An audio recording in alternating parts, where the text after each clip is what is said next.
Olá, turma, tudo bem? Hoje nós vamos falar sobre a colonização no Brasil. É um assunto muito interessante e ele precisa ser trabalhado para nunca ser esquecido, porque faz parte da nossa história e faz parte dos nossos conteúdos que precisamos estudar, não é? Para desenvolver a nossa aprendizagem nesse período que vocês estão estudando. Então, eu vou começar compartilhando aqui minha tela, um slide que eu organizei, e eu espero que vocês gostem, né, desse slide. Legal, né? Peguei um cenário assim bem bonito, bem bacana. Ah, como eu gostaria de estar aí. Mas essa pandemia deixou a gente afastado de tudo, né? Principalmente da praia. Mas Deus é maior e nós vamos sair dessa, nós vamos melhorar e, se Deus quiser, estaremos de volta e poderemos usufruir de tudo isso. Não é verdade? Então, eu gostaria que, de antes da gente começar o slide, citar, né, algumas coisas que são importantes para que a gente possa compreender sobre a colonização do Brasil. O processo de colonização no Brasil, ele foi consequência do já desenvolvido processo de expansão marítima realizado pelos portugueses. E nós podemos dizer que durante o século XV, os portugueses eles ocuparam regiões estratégicas da Ásia e da África, que poderiam ser utilizadas como foco de expansão comercial. E, posteriormente, o controle dessas áreas abriram um espaço para que as primeiras práticas colonizadoras fossem empreendidas nas ilhas de Açores e Madeira. Mas a conquista de rotas comerciais com o Ocidente, com o Oriente, tido até então principal área de fluxo comercial das nações europeias, fez com que a descoberta das terras brasileiras não fosse de muito interesse para a coroa. Então, nos primeiros 30 anos de colonização, né, o Brasil passou 30 anos, depois da descoberta, né, passou 30 anos para ser colonizado, as únicas atividades que limitavam a realizar a extração do pau-brasil nas regiões litorâneas do país. Então, tal empreendimento contava com a colaboração dos índios, que, em troca de alguns produtos e utensílios, realizavam a derrubada e o armazenamento da madeira. Então, a nossa aula de hoje, ela vai ser partindo justamente dessa compreensão, né, da colonização portuguesa no Brasil. A colonização portuguesa no Brasil, nós podemos começar, né, a falar sobre esse assunto na medida em que foi um longo processo de colonização da América portuguesa, porque as disputas com espanhóis e holandeses aconteceram pelo controle do território e depois a ocupação definitiva. E vale salientar que o trabalho escravo foi o modo de produção dominante durante 3 séculos contínuos. É triste capítulo da história, da nossa história, da história do Brasil. É um capítulo muito triste, porque nesse período a escravidão acontecia de maneira descontrolada e não tinha nada que pudesse reverter esse quadro. Então, a colonização portuguesa no Brasil não foi nada pacífica e nem o período pré-colonial, né? Não foi nada pacífico o período pré-colonial. Portugal disputou a posse do litoral brasileiro com a Holanda, com aventureiros espanhóis, até se estabelecer como colonizador determinante a partir de 1530. Porque quando ele descobriu, também os outros países, como a Holanda e a Espanha, também se interessaram, né, de desenvolver também as navegações e sabendo dessas terras, então eles não iam deixar Portugal ficar sozinho dominando. Então eles quiseram entrar na disputa, controlando também a questão do tráfico, a questão do mercado. Então, como Portugal se nomeou que ele seria o mais, vamos dizer assim, o mais legalizado, porque ele descobre aquelas terras, então os outros países, quando chegavam aqui, chegavam a título de invasão. Então, cada espanhol e cada holandês que entrou no Brasil é como se estivesse invadindo as terras portuguesas, terras que pertenceriam a Portugal. Depois vieram os ciclos de ocupação e da escravidão de indígenas e de africanos. Durante o período pré-colonial, de 1500 a 1530, a presença constante de outros europeus no litoral brasileiro também interessados em explorar o comércio do pau-brasil, começou a preocupar a coroa portuguesa. Então, no Oriente, o lucrativo comércio de especiarias começou a diminuir. Diante disso, o rei português Dom João III decidiu colonizar as terras brasileiras. Então, eles decidiram que deveriam fazer um tratado, já que Portugal se dizia dono daquelas terras, mas também a Espanha, né, e a Holanda de olho nessas terras,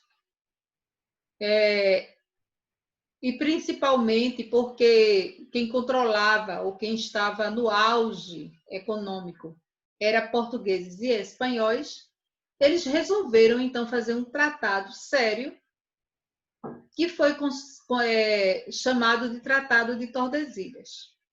Então, antes mesmo de Pedro Álvares Cabral chegar aqui no Brasil, praticamente 10 anos antes, portugueses e espanhóis já tinham feito a partilha das terras que viessem a ser descobertas na América do Sul, que foi o chamado Tratado de Tordesilhas. Aí vocês veem aí no mapa que essa linha daqui é uma linha imaginária, na realidade essa linha não existe. Então, eles imaginaram que poderiam separar as terras que pertencessem a Portugal e a terra que pertencessem à Espanha. E aí poderiam eles fazer as navegações sem estar invadindo na terra do outro. Então, na prática, mesmo antes de Cabral chegar ao Brasil, Portugal e Espanha tinham dividido o novo continente com o Tratado de Tordesilhas, firmado em 1492, 2 anos após Cristóvão Colombo chegar à América do Norte. Então, quando Colombo descobriu a América, ele chegou na América do Norte. E quando ele viu, né, as terras que ele descobriu, ele já tinha aquele interesse, né, de também legalizar aquelas terras. Então, pelo acordo, né, a gente está vendo aqui no mapa que, no caso, esse mapa, o mapa mundi, né, aqui está todo organizado, mas, na realidade, na época, eles não sabiam que existiam essas terras verdes escuras, né? Eles desconheciam desse verde escuro. Então, o mapa para eles era somente essa parte verde clara. Então, quando os espanhóis e portugueses fizeram o Tratado de Tordesilhas, eles fizeram pensando somente numa parte, né? Porque foi antes deles chegarem, aí numa parte que determinava, pelo acordo, ao leste de uma ilha, de uma linha imaginária, distante 370 léguas de Cabo Verde, que são umas ilhas que tem por aqui, as novas terras seriam de Portugal. Então, essas terras aqui seriam de Portugal. E a oeste da Espanha. O Brasil, pelo Tratado de Tordesilhas, acabaria na linha que liga o município de Laguna, em Santa Catarina, e como essa linha era imaginária, desde o início da colonização havia uma tensão no ar entre os colonizadores portugueses e espanhóis para dominar a América do Sul. Então, para dar início à colonização das terras brasileiras, o rei de Portugal enviou para cá a expedição de Martim Afonso de Souza. Em 1531, o grupo chegou ao Brasil e permaneceu por 3 anos. Martim Afonso e seus homens tinham o objetivo de combater os franceses, que exploravam o pau-brasil na costa, e criar núcleos de povoamento. Em 1532, Portugal fundou a primeira vila portuguesa em terras brasileiras, que é a São Vicente, né? E aqui está uma foto que registra um momento em que ocorreu, né? Na realidade, não é uma foto, é uma pintura, de acordo com os registros que foram colecionados, né? Documentados. Então, o pintor fez essa pintura destacando como se fosse a Vila de São Vicente. Ali se desenvolveu o cultivo da cana-de-açúcar. O sucesso inicial fez com que a coroa ampliasse a ocupação da colônia Brasil, porque antes, quando eles estavam fazendo tratado, né, eles não sabiam que poderiam encontrar aqui. Mas depois, como eles viram que a terra era boa de se plantar, que eles tinham muita chance, porque Portugal é bem pequenininho, já o Brasil é imenso, né, em relação a Portugal. Então, como eles viram que tinha muita terra,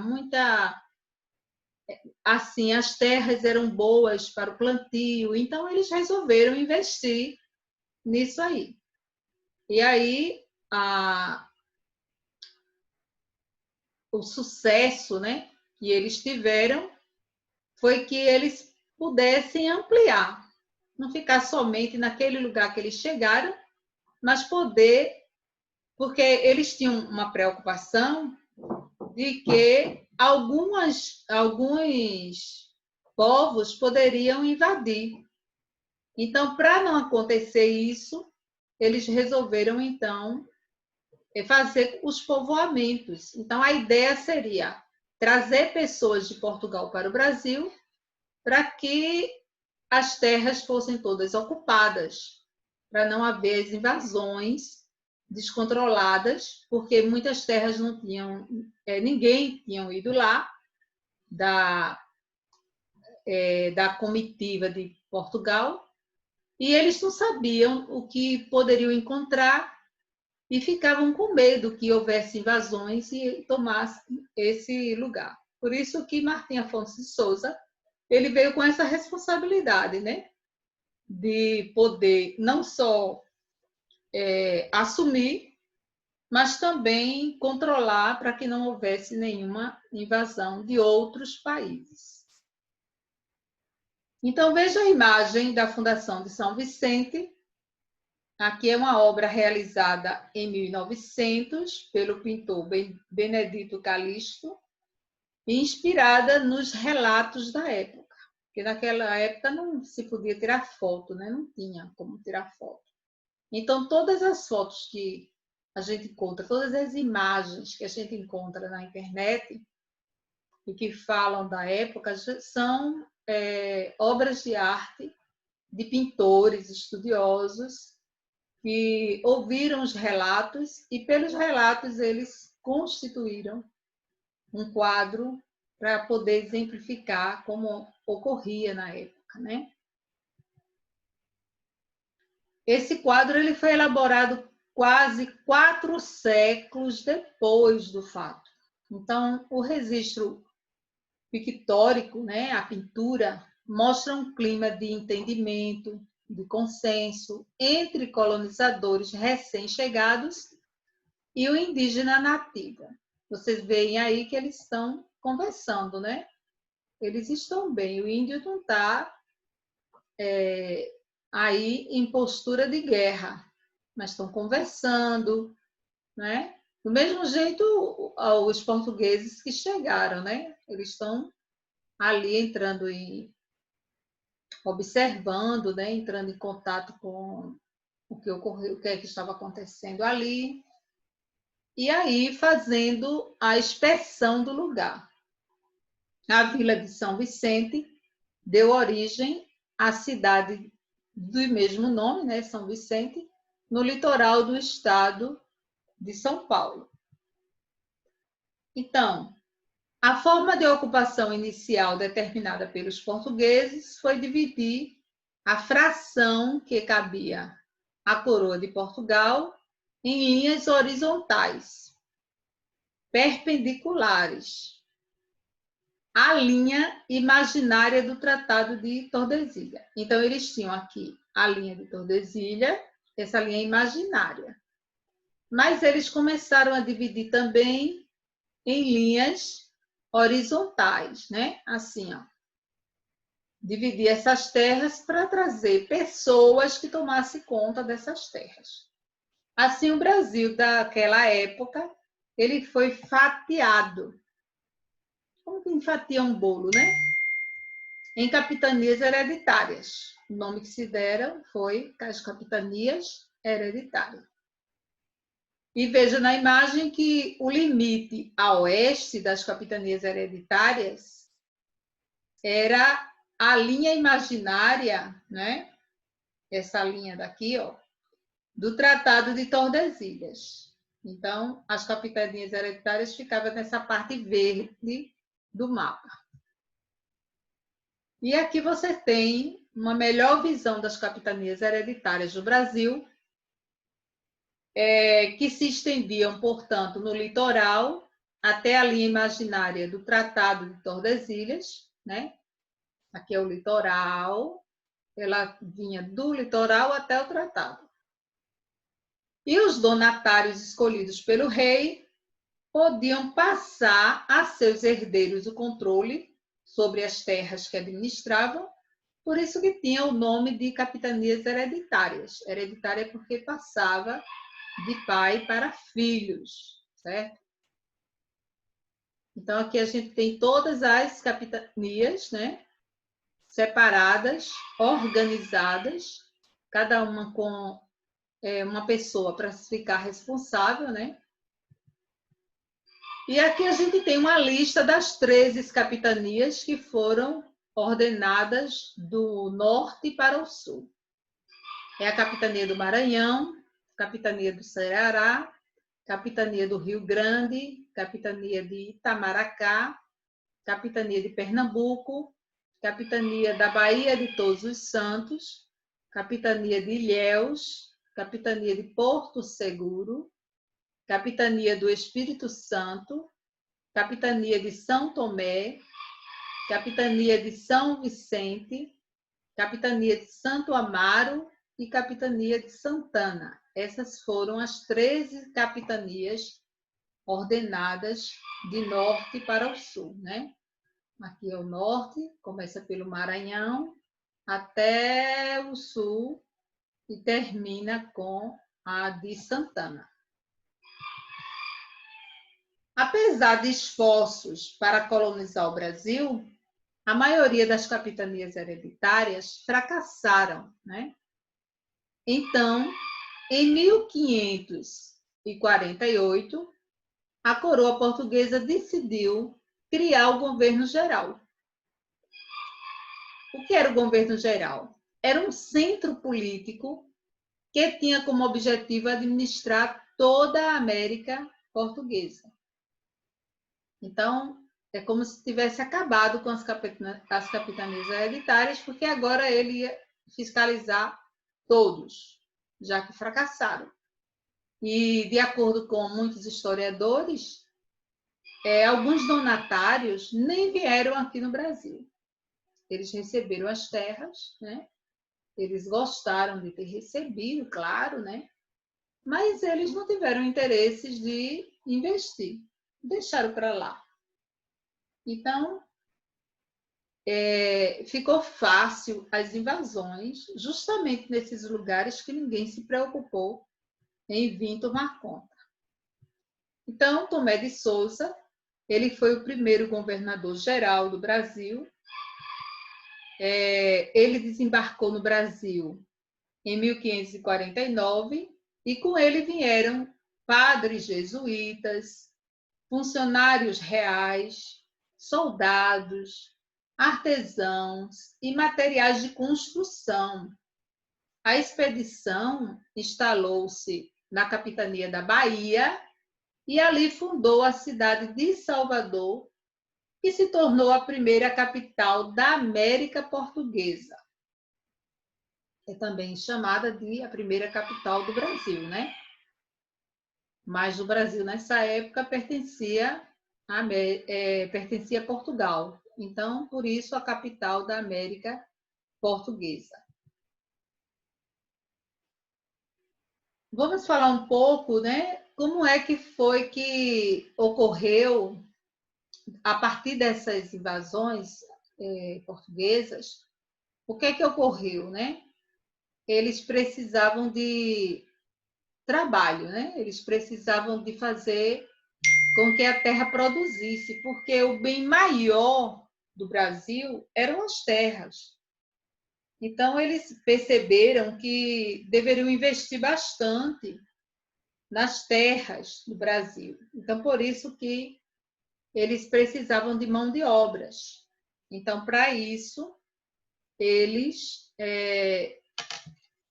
começaram a desenvolver projetos de fazer com que existisse uma mão de obra que pudesse ser barata e que não prejudicasse o controle de lucro, né? Eles queriam lucrar com a terra e lucrar o máximo possível. Então, o modo de produção escravista foi o melhor por eles encontrado, porque aí eles não iam pagar os escravos, né? Eles compravam o escravo, mas o gasto ficava somente ali. E também o escravo, depois de comprado, ele era considerado um bem que poderia ser vendido, trocado por outro objeto. Então, comprar escravos era também um investimento na época. Então, na sociedade escravista, os meios de produção, terras e instrumentos de produção, e os escravos eram propriedade do senhor. E o escravo era considerado um instrumento, um objeto, assim como um animal ou uma ferramenta. Assim, no modo de produção escravista, as relações de produção eram relações de domínio e sujeição, senhores versus escravos. Um pequeno número de senhores explorava a massa de escravos e não tinha nenhum direito. Os senhores eram proprietários da força de trabalho, os escravos, dos meios de produção, que eram as terras, o gado, as minas, os instrumentos de produção, e do produto do trabalho. Depois que o trabalho tivesse feito, o produto, o resultado, também era dos senhores proprietários da força de trabalho. A triste história da escravidão do Brasil. O esgotamento europeu do modo de produção feudal levou Portugal e Espanha aos mares, aportado na costa oriental da África, onde descobriram a possibilidade de praticar o comércio de negros africanos escravizados. Os europeus aproveitavam-se de conflitos entre tribos ou etnias africanas que vendiam capturados na condição de escravos. Então, entre as próprias tribos, né, que ocorriam na África, havia muita discussão, muitas guerras, muitas revoltas. E eles mesmos escravizavam uns aos outros. Então, essa prática da escravidão já veio da África, né?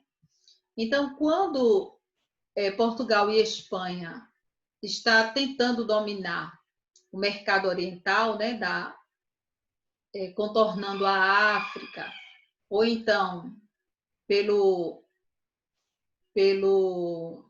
mar Mediterrâneo, mas aí houve aquela invasão dos turcos, otomanos, aí Portugal não teve mais controle sobre esse comércio. Então eles resolveram investir em fazer novas navegações que contornassem a África e fosse até as Índias. Pela lógica era isso.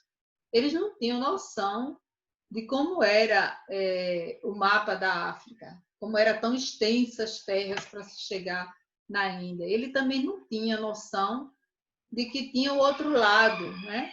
Eles não tinham a experiência, eles poderiam ter, assim, convicções científicas, mas não tinham convicções na prática. Então, foi a partir das navegações que eles foram conquistando e foram percebendo a existência de novos mundos. E aí, partindo para utilizar aquilo que eles acharam de útil, que era escravizar o negro na África, trazer para o Brasil e fazer com que eles trabalhassem e lucrassem para a coroa portuguesa. Então, o tráfico dos escravos de origem africana para o Brasil começou de 1539. Veja que foi depois de 9 anos da colonização que eles resolveram fazer isso. E se estendeu até... Começou em 1539 e 1542, com desembarques de escravos na província de Pernambuco. Então, a gente está vendo aí uma cena de um dos navios negreiros. Essa foto ela é muito clássica. A gente encontra na maioria dos livros. No livro de vocês tem essa foto.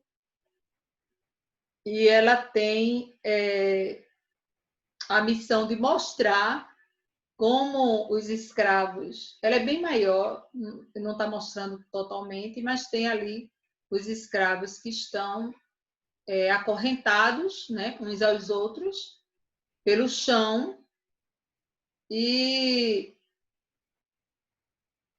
como se estivesse num cubículo, né? Sem ter janelas, sem ter um ar que pudesse respirar, sem ter o contato com o sol. Então, muitos adoeceram, eles ficaram amarrotados dentro desse navio, né? É aquele estilo que a gente diz assim, como se estivesse dentro de uma lata de sardinha, né? Todo mundo ali apertadinho, sem poder respirar e sem poder fazer suas necessidades, porque não tinha onde fazer. E eles foram jogados nesse navio, aprisionados e jogados nesse navio de forma brutal. Muitos não suportavam a viagem e morriam pelo caminho, eram jogados ao mar. E para a metrópole portuguesa, em especial, o escravismo indígena, criado oficialmente em 1556, deixava de ser um bom negócio no Brasil.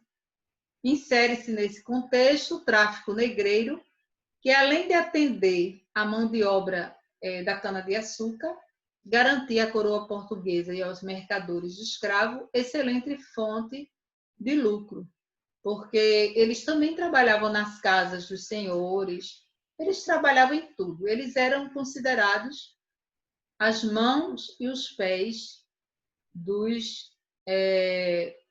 dos donos deles, né? De quem eles fossem escravizados ou fossem comprados. Então começa uma história para o Brasil de construção de riqueza em todos os planos, baseada na escravidão africana. Apesar de colônia de exploração, são pés e mãos de negros do além-mar que no Brasil começa uma história crescente de agroexportação, porque a gente vai encontrar o que nós chamamos de triângulo comercial. Eles faziam assim, a Europa, eles saíam da Europa, né, os portugueses saíam da Europa, vinham para o Brasil. Quando chegava aqui no Brasil, aí eles identificavam quais eram os lugares que eles deveriam explorar mais, principalmente os que dessem melhores resultados. Aí iam para a África buscar os escravos. Esses escravos vinham para o Brasil, trabalhavam e o lucro ia para Portugal. Aí eles começaram a buscar escravos na África, levava para o Brasil, o lucro para Portugal. África, Brasil, Portugal. África, Brasil, Portugal. Então, isso se deu uma ideia de triângulo comercial, que é justamente a combinação da exploração do trabalho escravo e a compreensão de que o escravo é quem poderia fazer esse trabalho de graça e ser tratado, como vocês estão vendo aí na foto, né, com humilhação, desprezo, abandono. Muitos desses tinham famílias, eles não eram pessoas sem identidade, eles tinham uma identidade, eles tinham famílias, eles tinham filhos, mas muitos foram capturados e trazidos para esse trabalho que foi o trabalho escravo. Não se faz referência maior ao trabalho do negro e do índio na forma embrionária da construção das riquezas do Brasil.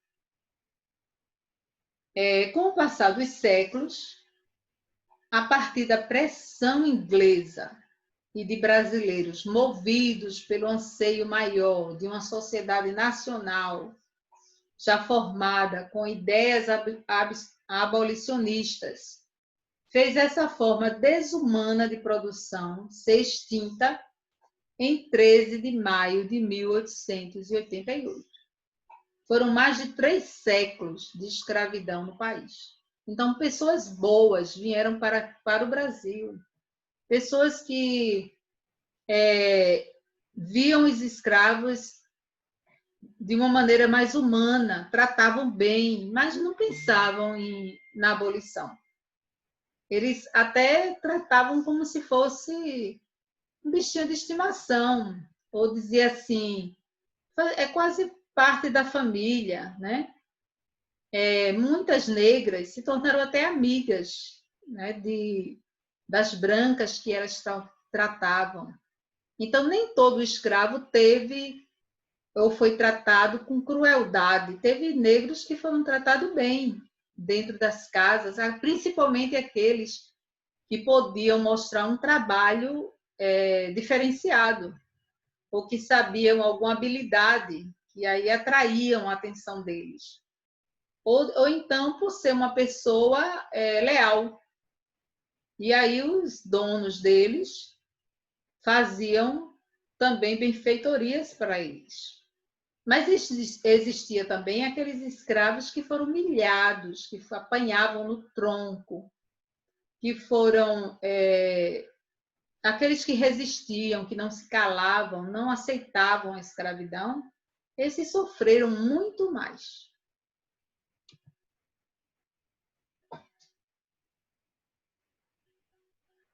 Nós vamos agora falar sobre o ciclo do ouro no Brasil colonial, né? A gente tem que também entender que não foi somente a cana-de-açúcar o produto importante trabalhado no Brasil. Também houve a extração do ouro, de pedras preciosas. Então, houve muitas minas que foram encontradas e o ciclo do ouro foi importante na perspectiva econômica do século XVIII e nos traços socioculturais pelo uso da mão de obra escrava e pela interiorização que provocou o deslocamento uma parte da população para o centro-oeste e para as terras de Minas Gerais, na região sudeste. O uso da mão de obra escrava já estava presente no ciclo da cana-de-açúcar. Um dos traços marcantes da sociedade açucareira foi a escravidão e ainda uma hierarquia social muito rígida. Olhando assim, séculos depois, pode ser difícil imaginar o que aconteceu. Mas até engenhos movidos pela força muscular de escravos eram comuns em pequenas moendas. Os senhores de engenho eram o grupo dominante da sociedade açucareira. Eram donos das terras, donos das máquinas e dono até dos homens. Possuíam muita riqueza e prestígio. Eles tinham poder sobre todos os habitantes do engenho, do padre aos escravos, além dos familiares e dos trabalhadores livres. E na sua falta, quem exercia tal poder era o filho mais velho. Por isso que era hereditário, né, o poder deles. Dizemos que a família senhorial no Brasil era patriarcal também por conta disso, porque quando morria um senhor do engenho, quem assumia o lugar era o filho dele, o filho mais velho. E assim ele se tornava um herdeiro das terras e dos bens, e dos escravos, e de todo o poder. E aí a gente pode ver mais ou menos uma cena do que era os escravos que, assim, como eu disse, que não eram tão maltratados, né, naquele trabalho braçal, e que viviam dentro da casa do senhor do engenho, agora tratado como se fossem animais de estimação. Veja os meninos recebendo comida, sentados no chão, é como se fosse um cachorrinho, né? Uma negra fazendo o papel do ventilador de hoje, né? Para que eles ficassem num lugar mais confortável, já que eles sentiam que aqui era muito quente. E era essa cena, só eles sentavam à mesa, só eles podiam comer, com muita fartura, pelo que a gente está vendo na mesa, e os outros ficavam só olhando, observando. Então, esse era um retrato do Brasil colonial.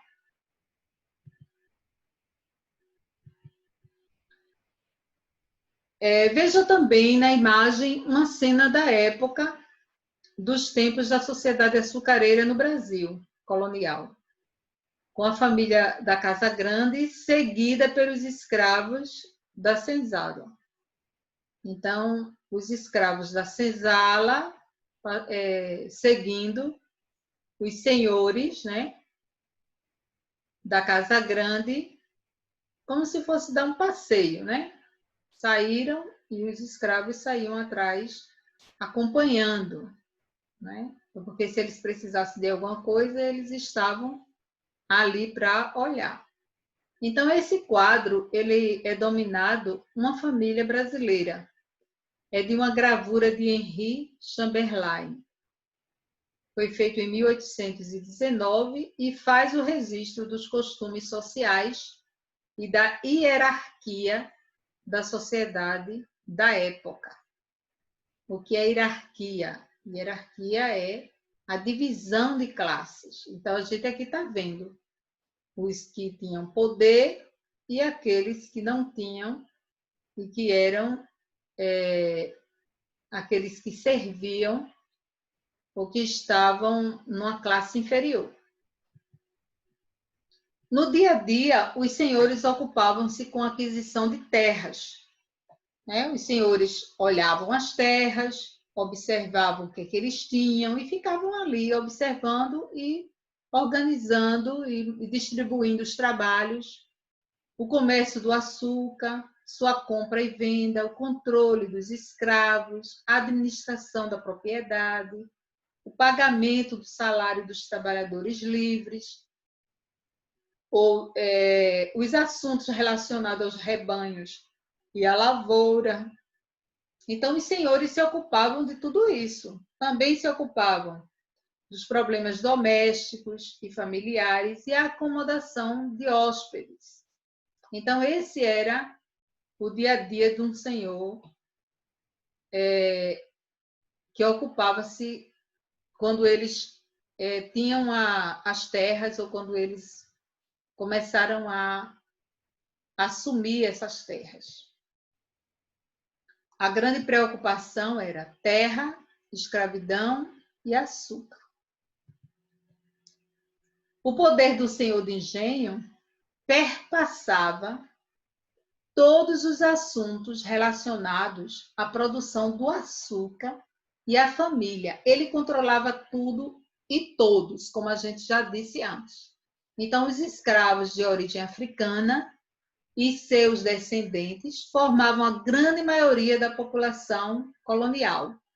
Eram eles que realizavam a maior parte das atividades do engenho. Os chamados escravos de campo, que trabalhavam plantando, colhendo e pescando, constituíam 80% dos escravos. E dependia quase que exclusivamente do trabalho escravo o funcionamento dos engenhos. Como vocês estão vendo aí, o trabalho nos engenhos, o trabalhador com um feixe de cana-de-açúcar e aqui a moenda da cana que eles faziam para virar o açúcar. Bom, por hoje é só, turminha. Veja no seu livro esse conteúdo, leia, estude, é nossa história, não pode ser esquecida. ok? Então, fiquem com Deus e tchau.